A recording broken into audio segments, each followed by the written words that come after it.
안녕하십니까. 지표로 보는 미국 시장의 권혁태입니다. 24년도 11월 첫째 주 보도록 하겠습니다. 네, 일단 다들 아시겠지만 이번 주에는 미국 대선과 FOMC가 예정이 되어 있습니다. 대선은 지금 아무도 예측 불허의 상황이라 뭐라고 말을 할 수는 없지만 누가 되든 시장은 상승할 것으로 외신은 전하고 있습니다. 그리고 미국의 FOMC는 금리를 0.25% 거의 내릴 것이 확실시되고 있습니다. 지난주에 나온 실업률 지표가 있다가 쭉 오후 뒷부분에서 말씀드릴 텐데 점점 이상하게 자충우돌하는 형식으로 가고 있습니다. 아무리 일시적인 효과로 보인다고 해도 태풍과 파업 등등의 너무 안 좋은 수치가 나왔거든요. 일단 지난주 지표들 보도록 하겠습니다. 첫 번째가 레드북 소매 판매 지표인데요. 선거가 일주일 남았는데 이걸 돈을 안 풀 수가 없죠. 정부 공공지출도 그렇고 당연히 5.6%까지 올라오고 양호하게 마감한 상황입니다. 30년 담보대출 금리도 장기금리가 상승하면서 담보대출 금리도 상승했습니다. 이것은 이제 트럼프 트레이딩이라고 불리는 것도 좀 이제 많이 영향을 미쳤다고 보는데 트럼프가 계속해서 주장하고 있는 게 성서에서 아는 말이 타리프라고 관세라고 그거밖에 모른다고 할 정도로 이렇게 대담에 나와서 그런 식으로 관세에 중점을 두는 경제정책을 펼 거고 그래서 미국으로 공장이 돌아올 거고 그래서 미국의 이제 경제가 호황이 될 거다 그런 식으로 하고 있는데 그러면 인플레이션 없이 가는 건 불가능하죠. 무역의 상대국에서 중국도 그렇고 그냥 관세 맞고 있을 리가 없지 않습니까? 막관세 아이폰에다가 대고 TSMC나 엔비디아에 대고 관세 때릴 거 뻔하고 네, 그런 상황입니다. 그래서 장기 금리도 많이 오르면서 담보대출 금리도 상승했습니다. 다음에 기존 주택 판매 보면 가격 지수입니다. 주택 판매 건수가 아니라 월별로 0.3에서 0.1을 왔다 갔다 하면서 연 단위로 4.7% 상승하고 있으니까 계속 연 단위로는 내려오겠죠. 월 단위로도 계속 0.3 이 정도만 해주면 가격 지수가 내려오면서 인플레도 많이 하락으로 안정화될 것으로 보고 있습니다. 다음으로 졸트 구인자 보고서인데 AI도 그렇고 단기적인 그런 태풍과 파업도 그렇고 장기적으로는 제조업 구조조정 아직도 제조업 PMI가 안 좋습니다. 그래서 구인자 숫자는 계속해서 하락하고 있습니다. 인구가 크게 늘지 않는 상황에서 갑자기 서비스업 쪽이 시장이 크게 인플레 이상으로 확대되기도 쉽지 않은 상황입니다.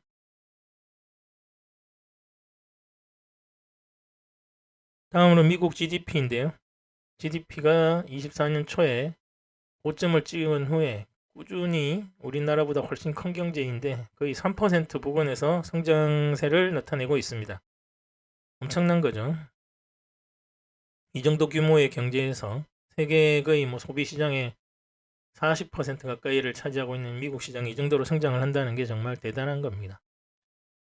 다음으로 실질 소비자 지출인데 연말로 가면서 이제 소비가 계속 증가하는 패턴이죠. 그리고 선거도 가면서 소비자들에게 계속 지출을 쓸 수 있도록 정부에서 유동성을 공급하고 있고 정부의 공급도 지출도 계속 늘어나고 있는 상황이라 인플레이션을 감안한 실질 지출도 계속 늘어나고 있습니다. 민주당에서 이걸 안 하면 좀 이상한 거죠. 다음으로 고용비용 지수인데요. 임금 지표를 보면 상승률이 계속해서 줄어들고 있습니다. 임금이 계속 상승은 하고 있는데도 고용비용 지수도 계속 상승률이 줄어들고 있습니다. 인플레이션도 감소하고 있고요. 전체적으로 지금 서서히 AI로 대체되고 있죠. 그래서 S&P 500이나 나스닥 보면 빅테크, 세븐 이쪽에서 EPS 상승률이 제일 높게 나타나고 있습니다.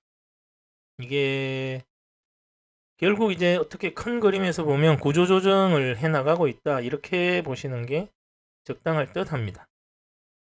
네, 다음으로 개인 소비 가격 지수 PC인데 월 단위로는 이게 또 0.2, 0.3입니다. 그리고 지금 여기 보시면 연 단위로는 2.1이죠. 그러니까 거의 이게 이제 내려오는 게 거의 이제 스탑되지 않을까 그렇게 보고 있습니다. 이걸 0.2, 0.3을 놓으면 2.4에서 3.6인데 중간치만 잡아도 거의 뭐 2%대 후반으로 나오는 거죠. 그러면 지금 이점에서 있다고 보여지는데 이게 계속 내려왔다가 이제 반등을 하겠죠. 외신의 경제나 칼럼니스트들도 대부분 다 이렇게 해보고 있습니다. 그래서 내년에는 인플레이션이 하락하는 게 그렇게 만만하지 않을 거다. 그래서 금리도 그렇게 쉽게 내려오기 힘들다. 그래서 24년에 한 번, 많으면 두 번, 그리고 25년 초에는 없는 게 거의 확실하다. 이렇게 지금 베팅하고 있습니다. 네, 그리고 노동과 실업률 관련 지표들인데요. 보시면 노동 참여율이 내려오고 있습니다. 이게 원래 내려오면 안 좋은, 제일 안 좋은, 제일 근간이 되는 지표거든요. 이게 다시 하락하고 있다는 얘기는 고용 시장이 다시 빡빡해질 가능성이 있다는 얘기입니다. AI로 대체가 되고 나서 거기서 이제 밀려 나온 근로직이나 이런 쪽이 대체가 없다는, 당분간은 그럴 가능성이 지금 되게 높은 거죠.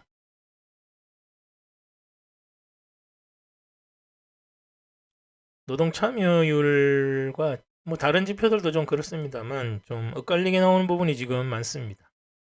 실업률은 전월 대비 동일하게 4.1% 나왔는데 뭐 이건 월가에서 예상한 것과 동일하다고 하면서 시장에 큰 영향을 미치지는 못했습니다. 그런데 노동시장 지표들이 지금 많이 엇갈려 나오기 때문에 좀 이런 추세나 흐름을 좀 눈여겨볼 필요가 있습니다.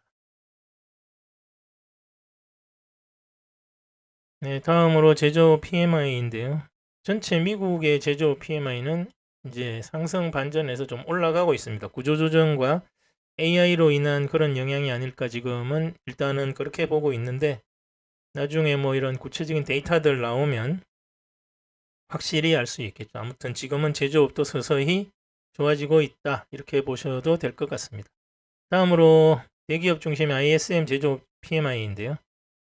이게 금리 때문인지는 몰라도 계속 AI 위주로 가면서 이게 구매부에서 계속 뭐 이렇게 물건을 많이 대량 생산할 그런 생각이 이제 좀 없는 것 같습니다. 근데 이제 지난주에 수입 이런 것들이 되게 늘어나서 연말이나 이런 것들 때문에 많이 늘어나서 이게 다음 달 나올 때는 좀 좋아지지 않을까 이렇게 보여집니다.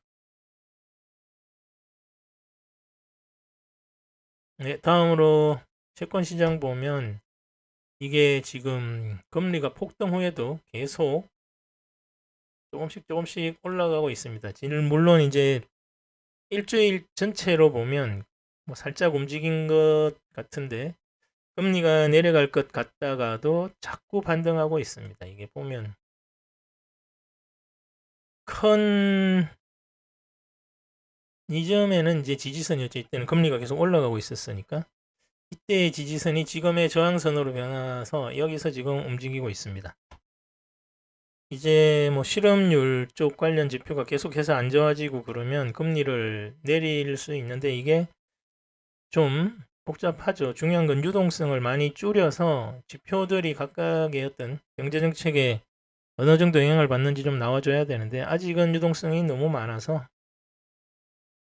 서비스 쪽만 저렇게 좋아지고 있는 이런 상황이라 지금 뭐 그렇게 크게 섣부르게 결정을 내려서 뭐 보고 그렇게 예측하고 그런 상황은 아닌 듯 합니다. 일단 지켜보면서 포트폴리오를 크게 뭐 늘리거나 이러는 상황은 아닌 거죠. 다음으로 나스닥 선물 시장 보면 주 단위로도 보면 뭐 크게 변동이 없습니다. 2498에서 이게 2만 빅테크들 실적 발표하면서 다들 좋게 나왔는데 내년에 투자를 많이 하겠다. 내년에 가이던스를 대부분 방어적으로 보고 있습니다. 선거라든지 트럼프의 정책 위주로 해서 기업들 대응이 적극적이면 안 되는 거죠. 그런 상황에서 지금 뭐 나스닥이라든지 이런 쪽은 빅테크 중심으로 살짝 조정받아서 지수도 거의 횡보했습니다. 상승형 횡보로 예측하고 있는데 어쨌거나 계속 횡보하고 있습니다. 시장이 갈 수가 없죠. 미 대선도 그렇고 FOMC도 그렇고 투자하는 입장에서 이건 다 불확실성이거든요.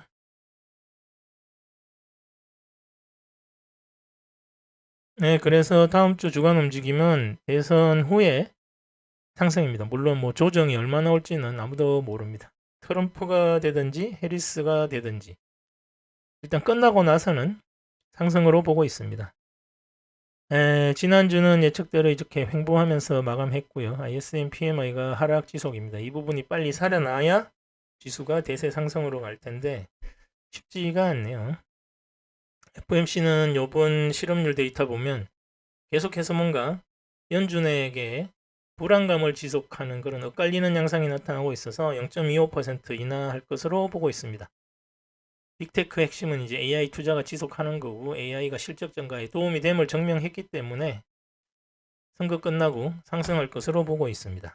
다음 주는 생산성이라든지 서비스 PMI 등등 나오는데 서비스 분야는 뭐 호황할 게 확실하고요. 돈을 계속 풀고 트럼프나 해리스도 다음 임기 동안 돈 푼다고 계속 주장하고 있으니까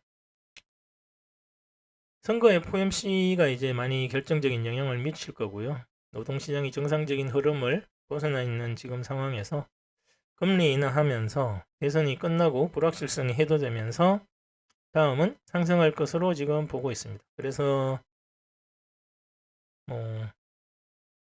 주요 포지션들 좀 많이 줄였습니다. 지역은행 지수도 줄였고 S&P 500 인덱스도 좀 많이 줄였습니다. 유지하게 계속 적립식으로 확대하고 있는 것은 퇴직연금 분야의 에이스, 글로벌 반도체 이 종목만 계속 포지션 적립식으로 꾸준히 매수하고 있습니다. 네, 일단 다음 주는 대선과 FOMC 이후에 상승으로 보면서 이만 마치도록 하겠습니다. 감사합니다.